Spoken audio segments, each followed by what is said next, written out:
was the apple of the pipeline in Europe. And then when Biden came in, he approved it. But he ended the Keystone Pipeline, the one in America. So he got it a little mixed up, didn't he, huh? Nord Stream 2, I said, we're ending Nord Stream 2. Everybody said, what?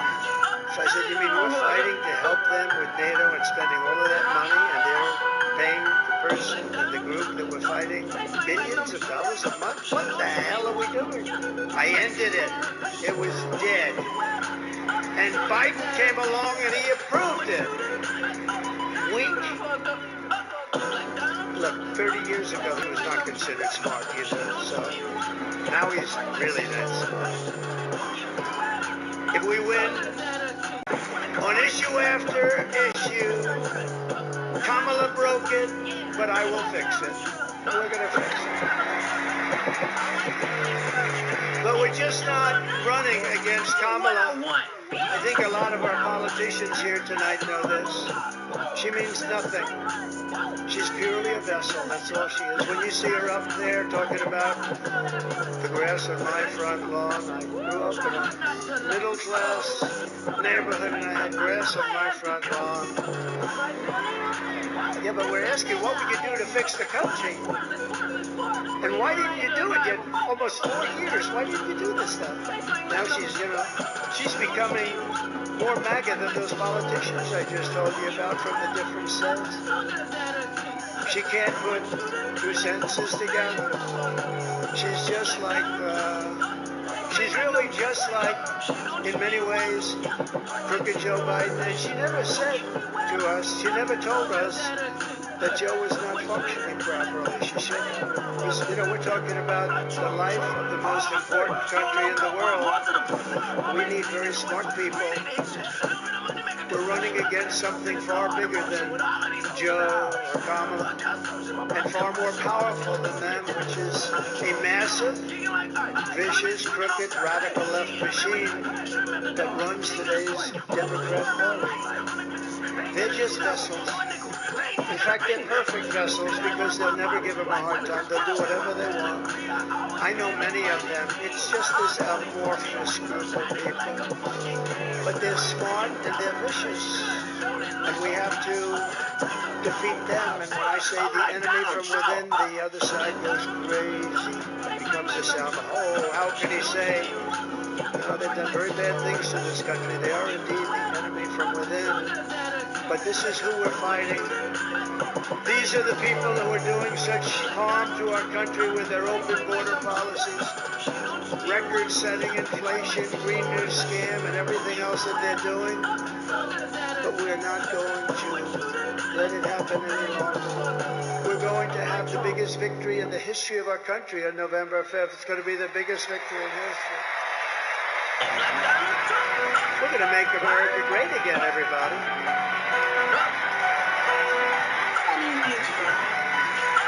On top of it all, Kamala says she would not do one thing differently from Joe Biden, which is totally disqualifying. And you have to remember this. All of the mistakes he made, and you know what, maybe it's the worst, but they're all so bad. Think of this.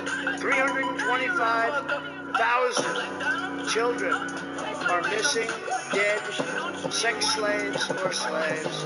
They came through the open border and they're gone. Their parents will most likely never see them again, almost any of them. Think of the number, 325,000 children are missing or dead. Take a look at this, please. Would you have done something differently than President Biden during the past 4 years? There is not a thing that comes to mind. We stood there on the tarmac watching you check your watch. The chaotic and deadly U.S. evacuation from Afghanistan stunned Americans and the world and cost the lives of 13 U.S. soldiers. Would you have done something differently? There is not a thing that comes to mind. More than 13,000 illegal immigrants convicted of murder have been caught at the border and then released into the United States. An Afghan national was in custody the day after being accused of plotting an election and terrorist attack. The subject entered the U.S. on a special immigrant visa. Gut-wrenching new details of the murder of Georgia nursing student Laken Riley. The illegal immigrant suspect who cops say committed the heinous murder is a Venezuelan national who crossed the unsecured southern border back in 2022. Two men investigators say are in the country Venezuela on charge of capital murder and the death of Joshua Zangara. A fifth illegal immigrant accused of attacking two New York City police officers over the weekend showed no remorse or regret. Would you have done something differently? There's not a thing that comes to mind. 18% said the economy is in excellent good condition. U.S. inflation has hit a new 40-year high, increasing by 9.1% over the financial year. Authorities say Trinity Aragua, which has been linked with more than 100 criminal investigations here in the U.S., has not been found operating its criminal enterprise in apartment complexes. Were you the last person on the call? Yes. Madison's It's direct taxation or double comes spending. It's either it comes inflation or it's direct taxation. Donald Trump!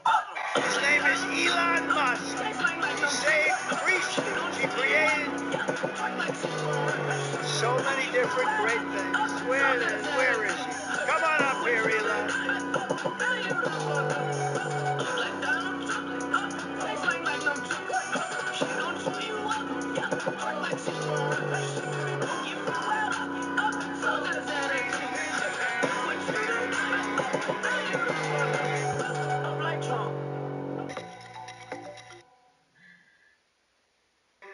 The invasion of our borders will come to a halt, and all the illegal border trespassers will in some form or another be on their way back home. Think of it. We've allowed millions and millions of people into our country through open borders.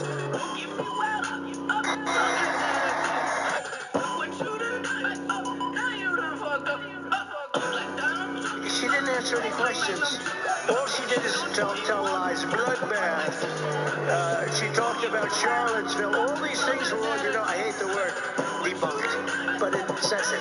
They were all debunked, every one of them. And people said it. Well, the radical left didn't say it, but they've all been fully debunked. All she did was tell lies, but when it came time to ask a question like, what are you going to do about inflation? What are you going to do about keeping taxes low? She was unable to even talk. But the one on Oprah was the worst one, in my opinion. Oprah wanted to climb under the table. It was so embarrassing. She couldn't answer the simplest question. So vote Trump and your incomes will soar, your net worth will skyrocket, your energy costs and grocery prices will come tumbling down, and we will bring back the American dream, bigger, better, and stronger than ever before. The American dream. We don't talk about the American dream anymore, you know that? Mr. Congressman, what a great congressman. I'm going to introduce you guys, but what a good warrior you are. Thank you. We don't talk about the American dream, right? Anymore. We used to talk about it all the time. Today, they don't talk about it. Don't lose hope. We have to have hope. Don't lose hope.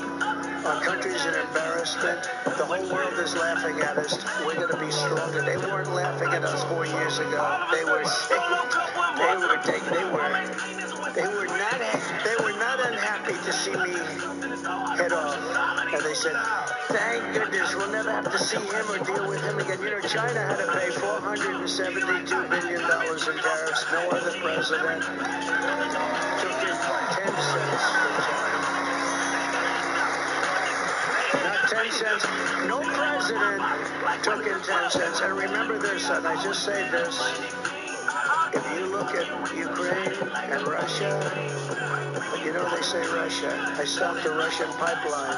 It's called Nord Stream 2. Nobody had heard of it until I came along. I stopped the biggest economic development job, the biggest job they've ever done. I stopped it cold. When Biden came in, he let them build, but he killed our Keystone pipeline, which we needed. We killed Keystone, so we killed everything. And remember this about Russia. Under Bush, they took a lot. Under Biden and Barack Hussein Obama. Has anyone ever heard of him? Barack Hussein. A lot of people say he's actually running the country right now. I don't think so. But some people say he's running our country. But I don't think it's Biden. Under Barack Hussein Obama, they took a lot. Right? Under Biden, they're taking everything. This is Russia. They're taking everything. I mean, Ukraine is destroyed. it's destroyed. You know, they could have made a deal. And you didn't even have to make a deal. Putin was never going in if I were president. But even if he did, you could have made a deal. Now the whole place is destroyed. The cities are knocked down. Millions of people are dead. Far more people are dead